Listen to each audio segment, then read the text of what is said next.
So I'm Carla Chiasserini from Politecnico di Torino. I'm a full professor there at the Department of Electronics and Telecommunications. And I'm also part of the Scientific Council of IMDEA Networks, so I have the honor to be part of this great research center.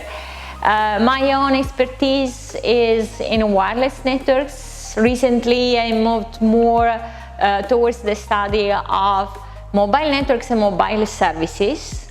And since many mobile services and mobile applications use machine learning as an essential component, of course I moved to a bit the machine learning area as well.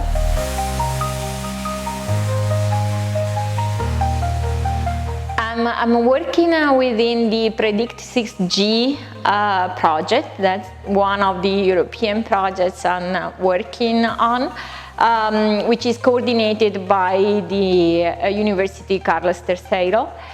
And I also work on the Centric project and the Adroit 6G project.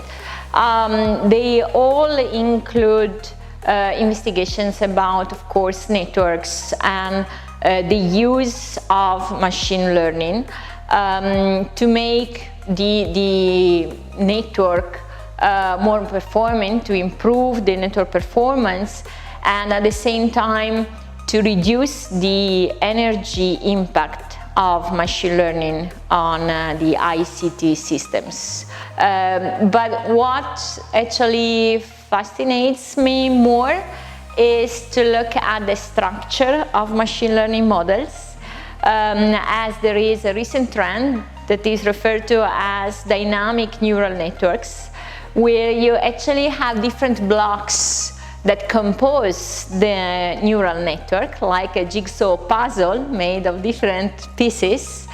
And what you can do is to deploy the different pieces on the network nodes in order indeed to match with the node's resources. And you can also choose which blocks of the neural networks, like choosing the pieces essentially of the jigsaw puzzle that you need to implement your application, and that at the same time they are suitable for the resources of the mobile network. So in that sense, I hope that my research will contribute indeed to making machine learning more sustainable, because it will allow us to reuse resources, computational networking resources that are already there, and to use them more wisely.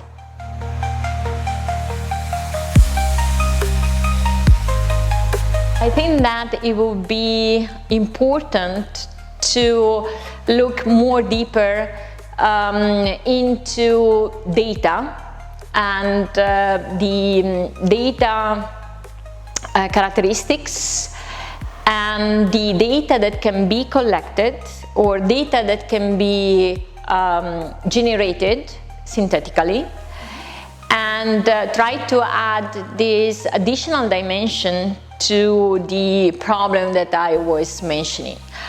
Because it's not just about consuming computational and networking resources in order to support applications based on machine learning, but it's also clearly about managing and collecting data, right?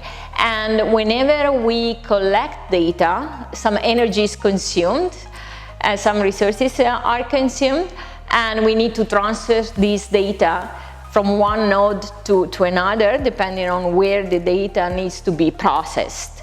So understanding which data is really important, which data can be synthetically generated within the network without the need to collect this data from the nodes that are deployed in the environment, is extremely important. And of course the performance of a machine learning model will depend on the quality of the data that we collect or generate.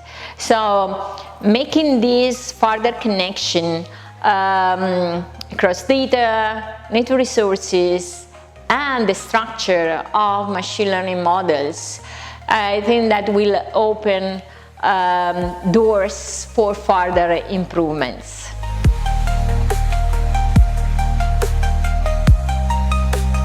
What we probably need to do is to push telecommunications forwards in order to let them become more and more adaptive to the context where we live and to the user experience. So it is important to be able to adapt with the heterogeneity of the devices, but also of human beings, right? Because each individual has its own needs and habits and preferences. So it is very important that we adapt to people and to the context in general. And I think that there is still quite a long way to achieve this goal, although recently, of course, the research that has been done really contributed also to that objective.